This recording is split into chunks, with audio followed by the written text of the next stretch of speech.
Bienvenue dans cette nouvelle édition du Non-Stop Info. Au sommaire, le président nigérian Muhammadu Buhari sera en visite ce samedi au Bénin. Comme au Cameroun, il sera question de la lutte contre le groupe terroriste Boko Haram et du déploiement de la force régionale. L'élection présidentielle est fixée au 21 février 2016 au Niger. La Commission électorale nationale indépendante a publié ce mercredi le calendrier des futurs scrutins. Et l'agriculture reste un secteur en crise en Afrique subsaharienne. Malgré de récentes améliorations, les productions ne permettent pas encore de venir à bout de l'insécurité alimentaire. Mais tout d'abord, un sommet contre le terrorisme va réunir les pays des sous-régions ouest africaines et d'Afrique centrale. Le rendez-vous est prévu pour le 3 août prochain. Il aura lieu à Malabo, en Guinée équatoriale. Une rencontre qui a pour but de mettre sur pied une stratégie commune de lutte contre le groupe terroriste Boko Haram, présent dans ces deux parties du continent. Et le président nigérian Muhammadu Buhari sera ce samedi à Cotonou, au Bénin. Il doit y effectuer une visite officielle de 24 heures. Il rencontrera son homologue Boni Yayi pour évoquer le renforcement de la coopération entre les deux pays. Et à nouveau, la lutte contre le groupe terroriste Boko Haram devrait être au programme des discussions. Deo Graças Podo.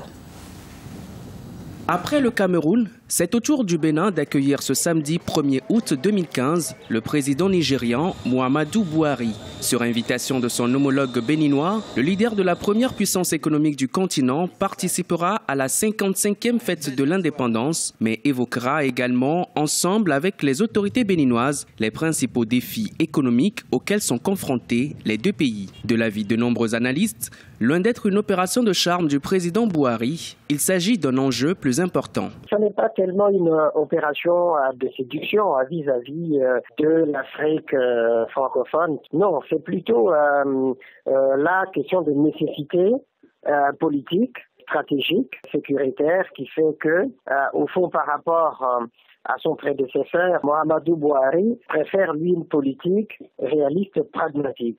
Ce qui pourrait avoir aussi pour autre conséquence, justement, le renforcement des échanges économiques entre ces pays sur la question du pétrole, la coopération scolaire universitaire. Ces échanges-là sont importants pour permettre justement l'intégration entre les deux. Non seulement les deux pays partagent pas moins de 800 km de frontières, le Nigeria reste encore aujourd'hui l'un des principaux fournisseurs du Bénin sur le continent. Pour bon nombre d'opérateurs économiques, cette coopération est très profitable sur le plan commercial, notamment en termes d'investissement. En matière de consommation, on ne peut pas trouver mieux.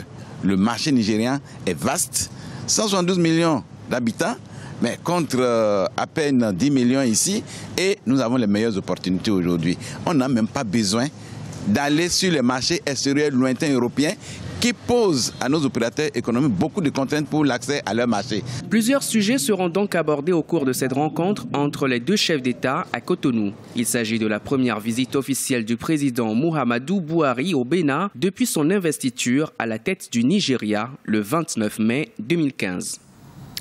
Au Niger, la Commission électorale nationale indépendante a publié ce mercredi le calendrier des futurs scrutins. La présidentielle est fixée au 21 février 2016. Le premier tour sera couplé aux législatives. Quant aux élections locales, elles sont prévues pour le 9 mai 2016. Birama Saonera. Au Niger, le calendrier électoral se précise. Le premier tour de l'élection présidentielle aura lieu le 21 février 2016. C'est l'annonce qu'a faite la Commission électorale indépendante le 29 juillet 2015. Selon les autorités, la présidentielle sera couplée aux législatives. Cependant, l'opposition accuse la Cour constitutionnelle de partialité.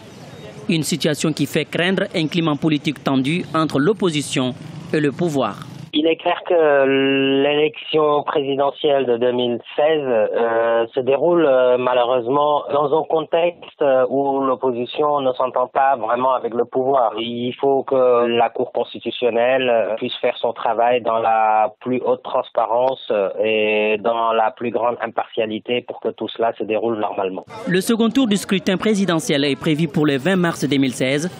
Par ailleurs, le Niger est confronté à la menace terroriste. Face à cette situation, Les défis sécuritaires sont à relever pour la bonne organisation de ces consultations électorales. Vu le contexte sécuritaire dans la région, notamment lié à la menace terroriste, l'idéal ce serait que le Niger arrive à faire des élections libres, transparentes et démocratiques qui garantissent notamment la participation de tous, surtout au niveau de l'opposition. Dans un tel contexte, il faut souhaiter que cela puisse se faire. Sinon, c'est un risque de déstabilisation du pays qui aussi peut affecter le processus de paix dans la région. Avec une population estimée à plus de 17 millions de personnes, près de 7,5 millions d'électeurs ont été recensés début juin 2015 pour participer aux prochaines élections. Et près de 6,7 millions d'électeurs ont été inscrits sur l'ancien fichier électoral utilisé pour les scrutins de 2011. À noter aussi que les élections locales se dérouleront le 9 mai 2016. Au Burkina Faso, la place de la société civile suscite le débat si elle a participé à la chute de l'ancien président Blaise Compaoré. Une partie de la population lui reproche aujourd'hui d'être trop politisée, mais pour beaucoup, son rôle demeure essentiel. Un reportage de notre correspondant Wendiam Valentin Compaoré. La société civile burkinabé est très composite. Elle comprend les syndicats et les organisations de défense des droits de l'homme, mais aussi les associations culturelles et les autorités religieuses. Ayant participé activement à la chute du régime Blaise Compaoré en octobre 2014, la société civile est de nos jours incomprise.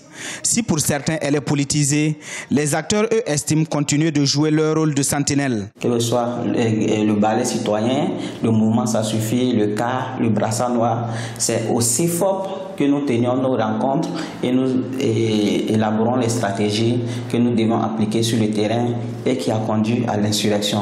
Si aujourd'hui les gens pensent que nous sommes proches beaucoup plus des politiques, non, nous voulons, c'est une transition et à cette transition, nous imposons toujours et les points de vue qui nous ont amenés à nous allier avec ces partis politiques-là jusqu'à ce que les élections se fassent. Suspendue brièvement en décembre 2014, la Fédération associative pour la paix et le développement avec Blaise Compaoré, une association qui a activement soutenu la modification de l'article 37, a été finalement dissoute le 13 mai dernier. Les autorités lui reprochent d'avoir pris des positions politiques qui ont contribué à détériorer l'ordre public.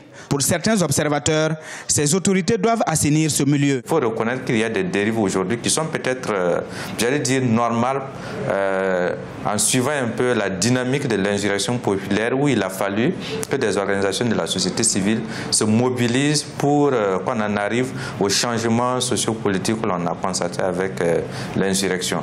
Maintenant, il faut trouver une formule de gestion, trouver un terme à cela. On peut comprendre qu'à certains moments cruciaux, des organisations de la société civile, j'allais dire, fassent coalition avec des partis politiques pour des changements, mais une fois que l'essentiel est fait, il faut que chacun revienne dans son rôle. Au Burkina Faso, plus de 15 000 organisations associatives existent. Depuis 2014, ces associations poussent comme des champignons. À titre d'exemple, dans la seule ville de Ouagadougou, environ 1800 récépissés ont été délivrés dans la même année pour environ 2500 demandes formulées, comparativement à 2013, qui n'a enregistré seulement que 800 récépissés délivrés. En 2015, une centaine de récépissés délivrés actuellement pour environ 600 dossiers reçus selon les autorités. En Afrique subsaharienne, le secteur agricole reste en crise malgré les améliorations apportées ces dernières années. Plusieurs facteurs expliquent cette situation. Parmi ceux-ci, il y a notamment le défaut de main-d'œuvre et le manque d'anticipation face au changement climatique. Lisa Siakizimana. L'Afrique face à un secteur agricole qui peine à décoller. Malgré les bonnes performances au niveau de la croissance économique, le continent reste confronté à un problème de déficit de produits alimentaires, une situation qui entraîne directement des hausses de prix des denrées alimentaires. Cette année même, on a payé le pognon à 600 francs le kilo. L'année passée, on a payé le pognon à 500 francs le kilo. Et cette année, c'est à 600 francs. 600, 550. Et l'arachide, cette année, ça fait 850. Or, l'année passée, on a payé le kilo d'arachide à 600 francs, 700 francs. C'est dû au changement climatique pour moi, parce que l'année passée, on a eu beaucoup de pluie, mais cette année, on n'a pas eu assez de pluie. Jusque-là, on n'a pas de pluie. La baisse de la productivité touche également le riz qui est la nourriture de base dans plusieurs pays africains. Selon le FAO, l'Organisation des Nations Unies pour l'alimentation et l'agriculture, en 2014, la production de riz a baissé de 12% au Libéria, de 8% en Sierra Leone et environ de 4% en Guinée. Beaucoup de surfaces sont emblavées véritablement donc, pour la culture soit du coton, du cacao, du café, etc. Et ce qui est encore grave, c'est que ces produits sont transportés à l'extérieur. Et c'est des produits bruts qui ne sont pas transformés sur place. Et ce sont des produits finis qui nous reviennent encore assez chers. Il y a aussi que l'agriculture au niveau de l'Afrique, notamment le Burkina Faso qui compte à peu près 90% de la population qui est agricole, cette agriculture n'est pas mécanisée. Nous sommes toujours à l'état de la houe, de la daba. Et de ce point de vue, les techniques agricoles ne permettent pas véritablement à l'agriculteur d'empocher un grand profit. Selon les experts, le manque de main-d'œuvre, l'insuffisance des infrastructures, les lacunes dans les réformes de droit de propriété du droit foncier, la mauvaise gouvernance et les changements climatiques expliqueraient entre autres cette crise agricole en Afrique. C'était le journal de la rédaction. Merci de l'avoir suivi. Retrouvez dans un instant une nouvelle édition de l'information.